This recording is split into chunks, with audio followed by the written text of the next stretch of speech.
సందర్భాలు ఉంటాయి. సమాజం అంతా రేపొద్దున ఆయన వెంట లక్షలాది మంది పోగు చేసుకున్నటువంటి సందర్భాలు ఆయన దగ్గరికి వచ్చినాయి. లక్షలాది మంది ఆయనను ఆకర్షించే సందర్భాలు.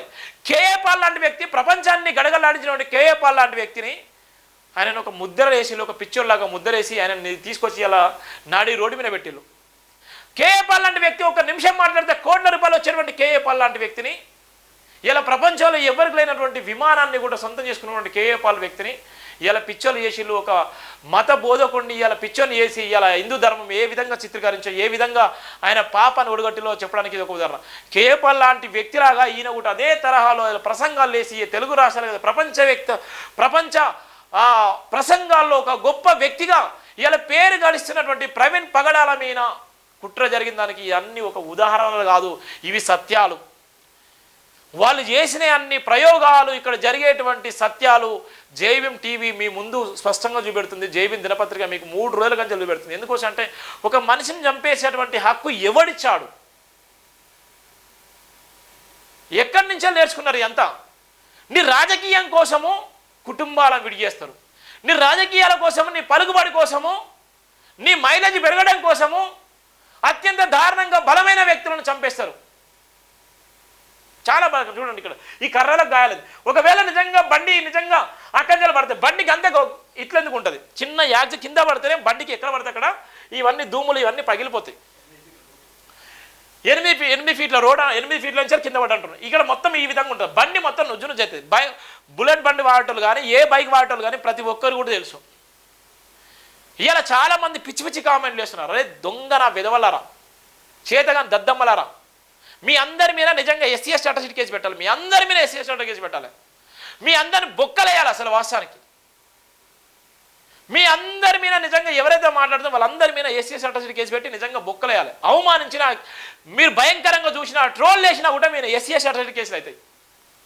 ఇవాళ దాన్ని కూడా నీరుగార్చే కుట్ర చేస్తున్నారు. ఇవాళ ఎంత బాధాకరం అంటే ఆ చట్టాలు తెలియక మనం ఇంకా ఆగమైపోతాం. చూడండి ఎంత దారుణం. ఈ కర్రలకు గాయాలేదు, ఈ కర్రలకు రక్తం మరకలేంది, ఎంత బాధాకరం చూడండి. ఆయన అంత దూరం పడితే ఒకవేళ నిజంగా పడ్డాడు, మరి షూ గీయడం ఎందుకున్నది? నిజంగా పడ్డాడు, షూ అయితే నిజంగా ఆయనకే ఉండాలి కదా. ఇంత పక్క పక్కన ఎందుకు పడితే ఆయన వేసుకున్న షూస్ ఇక్కడ చూడండి, షూస్ కూడా ఉన్నాయి ఇక్కడ, ఇట్లెందుకు పడతాయి షూస్? ఒకవేళ నిజంగా ఆయన షూ అయితే కాళ్ళకే ఉంటాయి కదా, నిజంగా ఆయన అక్కంచెలు పడితే పైంచెలు పడ్డా కూడా ఆయన కాళ్ళు రెక్కలు మొత్తం విరిగిపోవాలి కదా, హెల్మెట్ ఎక్కడో పడాలి కదా, ఆయన హెల్మెట్ ఎక్కడో పడాలి. షూస్ మాత్రము ఆ పక్క పక్కన ఎందుకు పడతాయి? ఆ షూలకు సంబంధించినటువంటి రక్త మరకలు ఉంటాయి, షూలకు సంబంధించినటువంటి షూస్ కూడా మొత్తం పైంచెలు పడితే షూస్కి ఎక్కడొక్క రంధ్రాలు పడతాయి. ఇవన్నీ ఒక ఇంటెలెక్చువల్ తెలుస్తుంది. నిజంగా నేను మీడియా రంగంలోకి వచ్చిన తర్వాత నేను అనేకమైనటువంటి కేసులు చూశాను, అనేకమైనటువంటి విశ్లేషణ చేశాను, అనేకమైనటువంటి మర్డర్ కేసులు చూశాను, అనేకమైనటువంటి మానభంగాలు చూశాను, అనేకమైనటువంటి సందర్భంలో వివిఐపీల జీవితాలను చూశాను, ఎంతోమంది మేధావులను చూశాను, ఎంతోమంది పొలిటికల్ లీడర్లను చూస్తున్నాను, ఎంతోమంది అనగారిన కుటుంబాలను చూస్తున్నాను. ఎంతో పేరిక నుంచి వచ్చినప్పటికీ అన్నీ కూడా ఇన్వెస్టిగేషన్ చేసి నిలబడ్డటువంటి వ్యక్తిని నేను. ఇక్కడ ఎంత బాధాకరం అంటే అంత బాధాకరం, ఎంత దారుణం అంటే అంత దారుణం. ఎడిపోతుంది చూడండి, ఎంత దారుణమో చూడండి. ఒకవేళ నిజంగానే జరిగితే ఇక్కడ ఉన్నటువంటి సందర్భంలో ఈ అన్ని గాయాలు ఉండండి, ఒకవేళ నిజంగా ఇక్కడ రాళ్ళు ఉన్నాయి, ఈ రాళ్ళు కానీ ఇక్కడ ఉన్నటువంటి వ్యక్తులు కానీ ఆయన నిజంగా ఆయన ముఖానికి ఎక్కడ పడితే అక్కడ ముఖం పగిలిపోతుంది. వెంటనే ఒకవేళ హెల్మెట్ పగిలిపోయి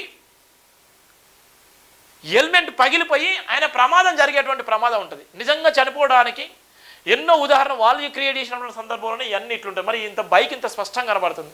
బైక్ అయితే 8 ఫీట్ల నుంచి పడితే బైక్ మొత్తం నుజ్జు కావాలి కదా, కింద పడితేనే మన నుజ్జు అవుతుంది, చిన్న స్కిడ్ అయి పడితేనే మనం ఆగమైపోతాం. మరి ఏమైపోతుంది చూడండి ఎంత దారుణం. ఈ కర్రలు చూడండి, ఈ కర్రలు ఎక్కడి నుంచి వచ్చినాయి? ఈ కర్రలు కూడా కల్పితమే. ఇలా చాలా వరకు సీరియల్ చూస్తూ ఉంటాం, మనం చాలా వరకు సినిమాలు చూస్తూ ఉంటాం. సినిమాలు వేసే ముందు వాడు ఏం చేస్తారంటే ఇవన్నీ కల్పిత పాత్రలే, నిజాలు కాదు అంటాడు.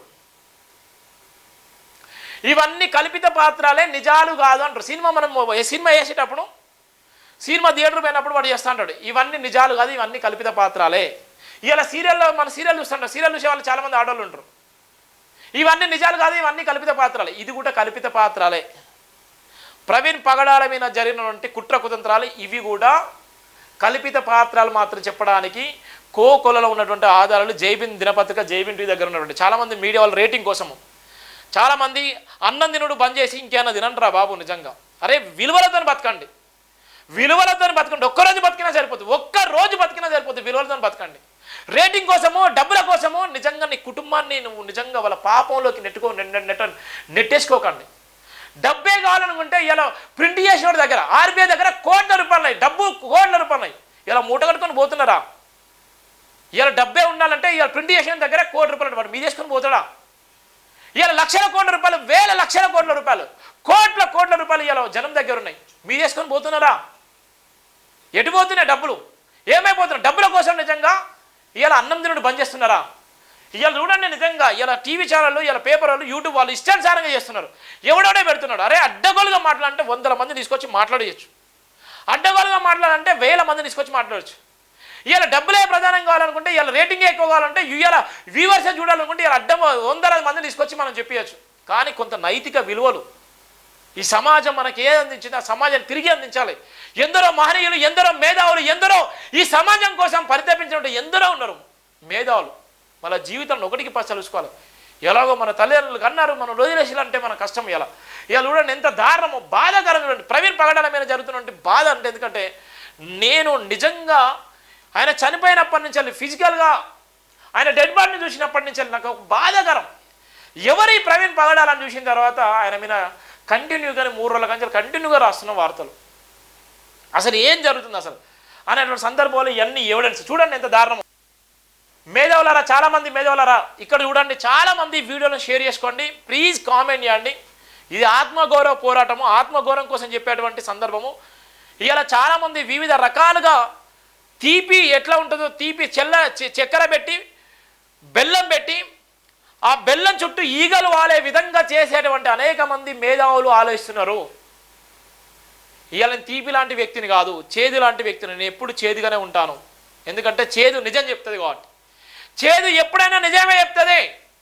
తీపి కావాలనుకుంటే ఇవాళ వాళ్ళన్ని తీయటి మాటలకు పడిపోయి నిజాలను ఇలా వక్రీకరించి అబద్ధాలు చెప్పేటువంటి సందర్భాలు, అబద్ధాలు చెప్తూ నిజంగా ఇలా ప్రవీణ్ పగడాల మీద, క్రైస్తవ సమాజం పైన ఇలా ఇష్టానుసారంగా మాట్లాడేటువంటి సందర్భాలు కూడా మనం చూస్తున్నాం. అందుకోసమే మేధావులారా, క్రైస్తవ సమాజమా, హిందూ, ఎస్సీ, ఎస్టీ, బీసీ, ఓబీసీలారా, ఇలా ఉన్నటువంటి మేధావర్గంలారా, 1కి 100 సార్లు మీ గుండె మీద చేసుకొని ఆత్మసాక్షిగా మీరు చెప్పండి, ఆత్మసాక్షిగా నిజాలు తెలుసుకోండి. ఇది మన ఆత్మగౌరవ పోరాటమే. ఇది ప్రతి ఒక్కరి జీవిత ఆశయంలో జరిగేటువంటి కుట్ర కుతంత్రాలు, ఎదుగుతున్నటువంటి వ్యక్తుల మీద చేసేటువంటి అనేకమైన ఆరోపణలకు ఇది ఒక నిలువెత్తు నిదర్శనం. ఇది